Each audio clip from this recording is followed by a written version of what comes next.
امید ہے کہ آپ لوگ خیر و عافیت سے ہوں گے۔ آج عید الاضحیٰ کے متعلق گفتگو کرنے پر یہ دوسرا ویڈیو ہے۔ عید الاضحیٰ اسلامک سال کے اعتبار سے آخری مہینے کے 10 تاریخ کو عید الاضحیٰ منایا جاتا ہے۔ یہ عید الفطر کے تقریباً 2 مہینہ 8 دن کے بعد منایا جاتا ہے۔ ذی الحجہ ہی کے 9 تاریخ کو حج بھی ہوتا ہے۔ یہ تہوار حضرت ابراہیم علیہ السلام اور حضرت اسماعیل علیہ السلام کے یادگار میں مناتے ہیں۔ یہ قربانی حضرت ابراہیم علیہ السلام نے پیش کی تھی۔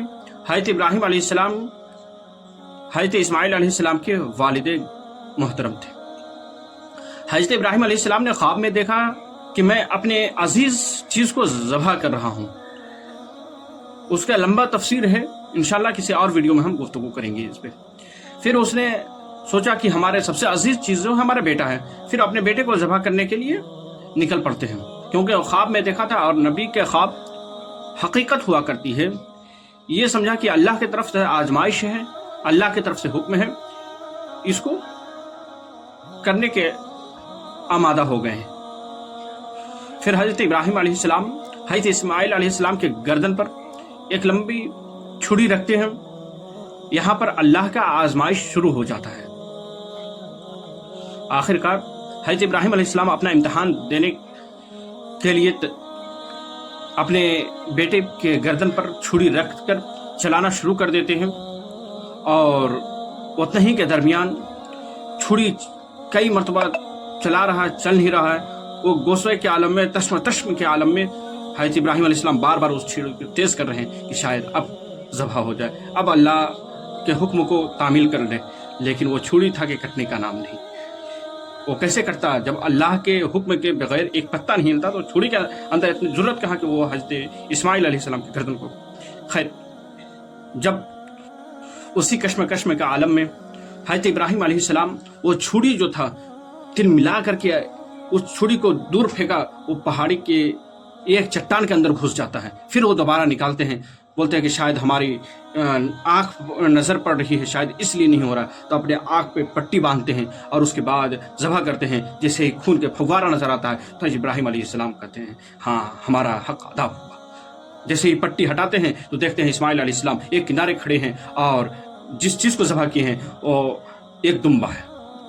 آخرکار اسی کو اللہ تبارک و تعالیٰ نے ہم پر یہ واجب کیا ہے کہ ہم قربانی کے نام پر ہم جانور ذبح کرتے ہیں، اور حضرت ابراہیم علیہ السلام کے اسی سنت کو ہم سال ہو سال اور ہر سال زندہ کرتے ہیں۔ اور حضرت ابراہیم علیہ السلام صرف اسی موقع پر نہیں اپنا امتحان دیے ہیں، الگ الگ موقع پر امتحان دیتے رہے ہیں۔ مثال کے طور پر جب حضرت اسماعیل علیہ السلام بڑے ہوئے، تب ان کو حکم ہوا کہ حضرت حاجرہ اور ان کو کسی دور جگہ پر چھوڑ دیا۔ اب جب دور جگہ پر چھوڑ دیا جائے، ایسی جگہ نہ ہی کھانے کی چیز ہے، نہ ہی کچھ پانی کا انتظام ہے، نہ ہی کوئی انسان کی موجودگی ہے، نہ ہی دوروں دوروں تک کوئی لوگوں کا پتہ ہے، ایسی جگہ پر اللہ کا حکم ہوتا ہے اے ابراہیم اپنے بچوں اور حضرت حاجرہ کو چھوڑ دو۔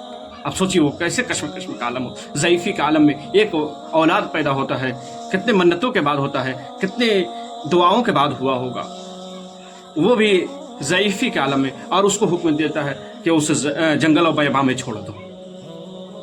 آخرکار اللہ کے حکم کو مانے، اور اس کے بعد حضرت حاجرہ اور حضرت اسماعیل علیہ السلام کو وہ میدان جنگل میں، دور دراز کے جنگل میں چھوڑ چلے جاتے ہیں۔ انشاءاللہ اس پہ کسی دن اور ہم گفتگو کریں گے۔ اور بھی جو مسئلے تھے ہم یہ فضائل اور حضرت ابراہیم علیہ السلام کے متعلق یہاں گفتگو کر رہے ہیں۔